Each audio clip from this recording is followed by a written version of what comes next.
Village Volunteer Force VVF Manipurna ngasi Laimaramda pangthokhiba paugi mifam amada VVF ki President Takhelambam Ramanandana phongdokhibada aikhoi ngasi chahi mari manga mamangdagi hauna kuki singna midop mayam pusilaktuna lam kaya kansinduna maiteibu khudum channanaba honarakpasingdagi kannanaba honaduna lakli kuki singna maiteida landarakliba asi achumba saknaba maiteina lan hobani CM Birena thokanbani haiduna India amadi malemgi miyamda sandok Maitei Singu Maitiba Pinaba Honaduna Lakli. Laibak Tibadi election hack Lakpaga Bot Kanaba Honabada Maitei na Lan Hobani Haiba Wapam Sibu Congress Party na Nakoina Sagatuna Lakpa Asini. Masigi Mahaina Aikoigi Purup Amadi Manipurgi Damak Tawaina Ponta Pikraba Atauba Sing Accidenta Lake Dabagum Miamda Uhali. Election gi Toliba Irang Asidi Ahan Banate Party Kudimaki Magi Angamba Kannaba Honaba Ngaktani Sidagi Hena Chauba Irang Mamangda Thokiba kaya laikre. Bot ki khudong saba lauraga BBF na sengba kaya bu Mingchat Thihannaba Hotnaba BBF na Taraina Loude. Masigi thawong ase kokibu saugat pani Haina Loude. Masigumba maiteibu muthatnaba honarakpa khujin thawrang asida miyamna saruk yabigano amadi BBF asi kanagumba political party amatagi michangda laijade. Tawbatabo mitop yokhatpa party ama oiriba Congress asidi yelhomi singi yaknabani maram asina miyamna Congress party da Saugat Pigano Haina BBF na Pundorakli.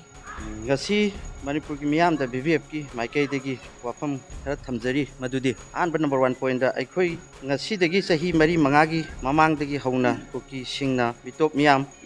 mayam pasilaktuna lam kaya kansinduna maiteibu khudum chansinaba honarakpa asidagi ngakthokna ba honaduna lakhi aikhoi kangbu se ko me ahum dagi koki khulai paiba singna maitei singda landarakpadagi aikhoi gi leijaba pangal loksing puthoktuna kungang ngakthoknaba oina village volunteer force semgal kibani kuki singna maitai da landar kiba sibu achumba thaknaba mitai na lan hobani CM Birena konbani haina India gi amadi malemgi miyamda sandoktuna maitai singbu maithiba pinaba honaduna lakibani maitai singbu maithiba pinaba kuki sing lalong singi mayokta maitai singna punna leminna duna kuki singi machin thiba amadi aranba wafam sibu yagi amadi malemgi miyamda khangan duna lakhi laibak thibadi election hek lakpadagi vote Thihannaba Hotnaba da maitei na lan hobani haiba wafam sibu Congress party na nakoinana saugatuna lakhi masigi mahina furup amadi Manipurgi damak hawaina pontha pikraba athaubi sing kayabu accidenta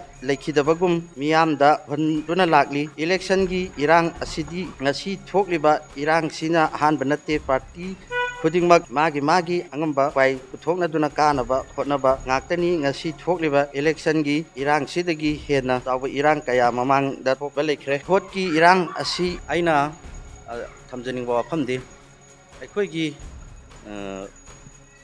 Manipur da hujik thoi ba irang asi koi maitaina hobani haiduna kuki jingna